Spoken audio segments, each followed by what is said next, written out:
변호사님, 오늘은 생소하지만 보험금 분쟁에서 점점 자주 언급되는 질환, 바로 RC vs 가역성 뇌혈관 수축 증후군에 대해 이야기 나눠볼 텐데요. 이 병명조차 처음 들어보는 분들도 많을 것 같아요.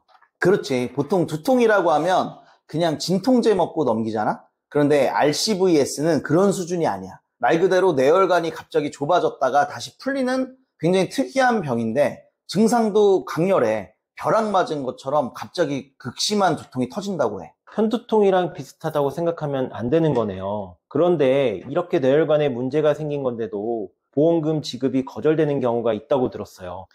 맞아. 진단명이 있다고 해서 끝나는 게 아니고 그게 보험사 기준에 부합을 해야 하는 거지.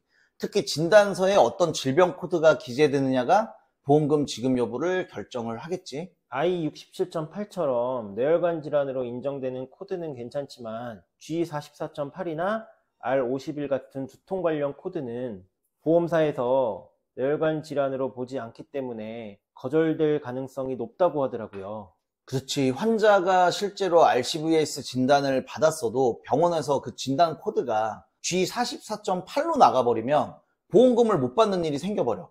그런데 환자가 그걸 바꾸는 것도 쉽지가 않아. 병원은 함부로 코드를 바꿔주지를 않아. 진단받고 제출만 하면 되는 줄 알았는데 코드 하나로 결과가 이렇게 달라질 줄은 몰랐어요. 그럼 환자 입장에서는 어떻게 대응하는 게 좋을까요? 첫 단계는 우선 진단서를 확인을 해야 될 것 같아. 코드가 I67.8이면 다행이고 아니라면 바로 병원의 영상검사 결과를 요청을 해야겠지. MRA나 CTA 같은 검사에서 염주 모양 혈관이 보이면 RCVS 가능성이 굉장히 높아.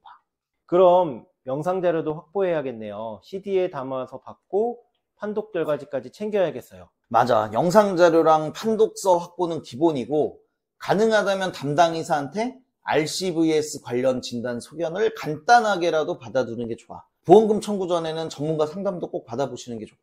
실제 사례가 있다면 소개해 주시겠어요? 예전에 30대 여성분이 갑작스럽게 심한 두통으로 응급실을 가셨는데 병원에서는 MRA를 찍고 RCVS 진단을 내렸어. 진단서엔 I67.8로 잘 기재가 됐는데도 보험사는 이게 뇌출혈도 없고 마비도 없다는 이유로 보험금 지급을 거절한 사례가 있었어. 진단서에 명확히 뇌혈관 질환 코드가 있는데도요? 그렇다니까. 그래서 영상 자료랑 RCVS 관련 해외 논문이랑 유럽 진단 기준 다 종합해서 소견서를 만들어 제출했더니 결국 한 2달 정도 만에 지급 결정 났지. 보험사 입장에서는 RCVS가 아직 낯선 병이니까 쉽게 인정하지 않으려는 경향이 있겠네요. 또 다른 사례도 있을까요? 이번에는 40대 남성이 두통으로 병원을 갔다가 처음에는 G44.8 코드로 진단을 받았어. 보험사에 그걸로 청구를 했더니 당연히 지급이 거절이 됐지. 근데 MRA에서 혈관 수축 소견이 있었고 의사한테 설명을 해서 I67.8로 다시 재진단서를 받았지. 그걸로 다시 청구해서 지급받은 경우가 있었어. 진단 자체보다 코드와 영상 소견이 보험사 판단에 더 중요하다는 말씀이시네요. 현실이 그래. 병의 본질보다도 서류상 표현이 더 중요하게 여겨지는 게 현실이야. 그래서 영상 검사를 꼭 하고 진단 코드 챙기는 게 핵심이야. 그럼 보험금 청구의 중요한 포인트 3가지만 정리해 주실 수 있을까요? 첫째, 진단서에 기재된 코드가 I67.8처럼 명확한 뇌혈관 질환 코드인지 확인을 해야 되고, 두 번째, 영상 검사 결과를 확보를 해야 되고, 특히 MRA나 CTA 소견이 굉장히 중요해. 그 세 번째는 청구 전에 그래도 전문가한테 서류를 미리 점검받아 보시는 거. 그게 중요할 것 같아. 요즘 보험사들이 의료자문 절차를 많이 이용하던데요. 자문이라는 게 정확히 어떤 건가요? 보험사가 제3의 병원에 진단서나 검사 결과를 보내서 외부 의사한테 이건 지급 대상이 아닙니다 라는 의견을 받아오는 절차야. 문제는 그 의견을 보험사가 확정처럼 받아들인다는 거. 자문 요청을 받으면 무조건 동의해야 하나요? 원칙상은 아니야. 자문은 환자 동의 없이는 불가능해. 그런데 보험 가입할 때 약관에 자문 동의 조항이 포함되어 있어서 사실상 동의한 걸로 보는 경우도 많지. 자문 요청이 들어오기 전에 미리 대응해야겠네요. 맞아. 자문 들어가기 전에 영상 자료나 진단 내용을 정리를 해서 전문가랑 청구 전략을 세우는 게 핵심이야. 자문 이후에는 뒤집기가 굉장히 어려워져. 혹시 자문을 거부해서 문제가 된 사례도 있나요? 있지. 자문을 거부했다는 이유로 보험금 지급을 거절을 당했지만 뭐 법원에서는 자문은 보험금 지급의 필수 절차가 아니다라고 판결을 해서 결국 지급된 사건도 있었어.